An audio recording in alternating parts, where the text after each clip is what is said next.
Welcome to CI in 5, a place to get energized by your favorite continuous improvement practitioners as they take on the challenge of sharing what continuous improvement means to them in 5 minutes or less and in 5 words or less.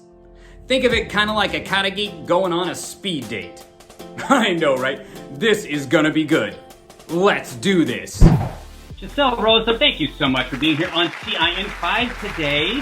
Thank you for having me. Well, hey, all, if you're not connected to Jezel, why not? She is an amazing continuous improvement practitioner in a very unique space that we haven't featured here on CI in 5 in the psychiatric nurse space. So we're going to get some great insights. She's been practicing for over 20 years, and she's got her own practice now, and we'll get you all that information about where you can get in contact with her. But let's get right to it, Jezel. What is your CI in 5?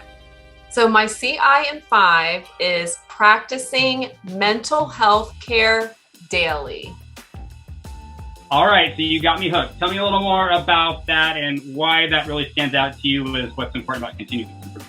So practicing mental health care daily is important to me, not only because I am a psychiatric nurse practitioner and, value mental health, but also because in my life personally, I deal with anxiety and stress and have experienced burnout. And if it wasn't for discovering the value of practicing mental health care daily, I probably wouldn't be where I am today. And so for me, practicing mental health care daily saves my life. Can you give me like an example of how you practice that, or a story of how that kind of came to be so important for you? I was in a nurse leader position, and this was for a crisis stabilization unit that was standalone, and it was for mental health crisis. And because we weren't connected or affiliated with the hospital, all of the infection control policies and things of that nature fell on me to do. And we were also going through a renovation at the time, so there was a lot of stress going on. I was stressed out to the max, and I kept on going and going and going, and putting my mental health on the back burner and putting everybody else in front of me. And this is what led to burnout. And then when I finally realized that I was experiencing burnout along with some other mental health symptoms, I sought help, I saw a therapist, and really started to hone in on my mental health care and realizing how important it is to practice it daily. So you have to practice what you preach when you're a practitioner. Well, I really appreciate the framework you're using, daily practice for improvement. That's something anybody in any space can use, and especially for continuous improvement, that's what we talk about all the time. So I'm wondering for you, like thinking about somebody who's maybe new to practicing continuous improvement or new to that thinking, what would you say would be something to get them jump-started in being able to practice?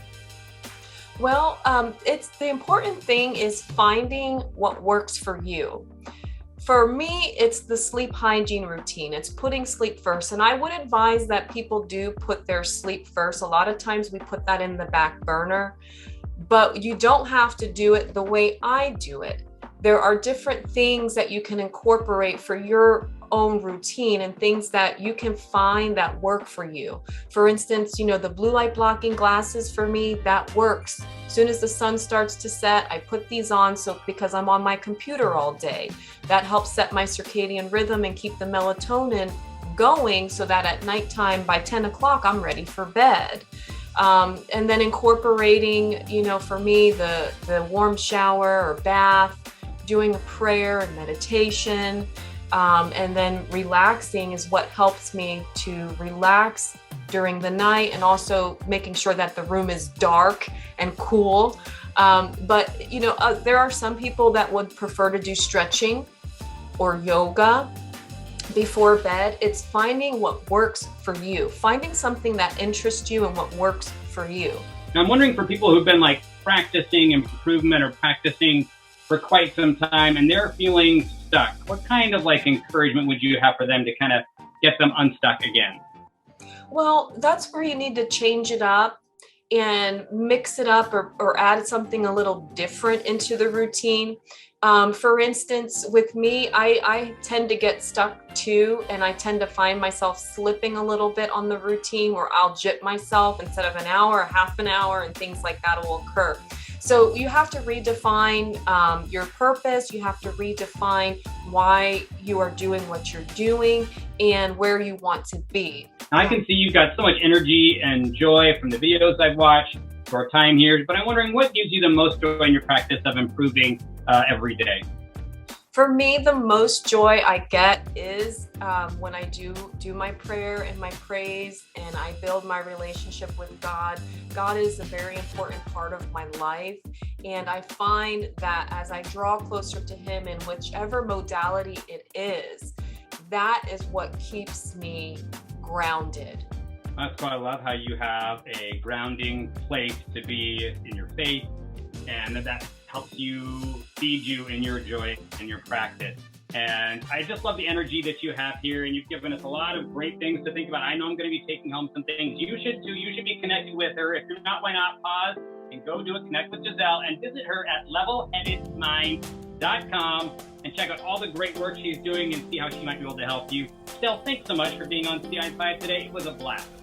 Thank you, Sam. It was great being here. Thanks for joining us for CI in 5, the place to get your shot of inspiration and wisdom to move you forward on your continuous improvement journey. And for more inspiration, join the Live on Purpose LinkedIn group. We are a diverse community that supports each other to find and live out our purpose every day, and we would love to add your voice to our family. Join now by clicking the link in today's post. Until next time, when we invite another one of your favorite lean thinkers to share their CI in 5, stay calm and Kaizen.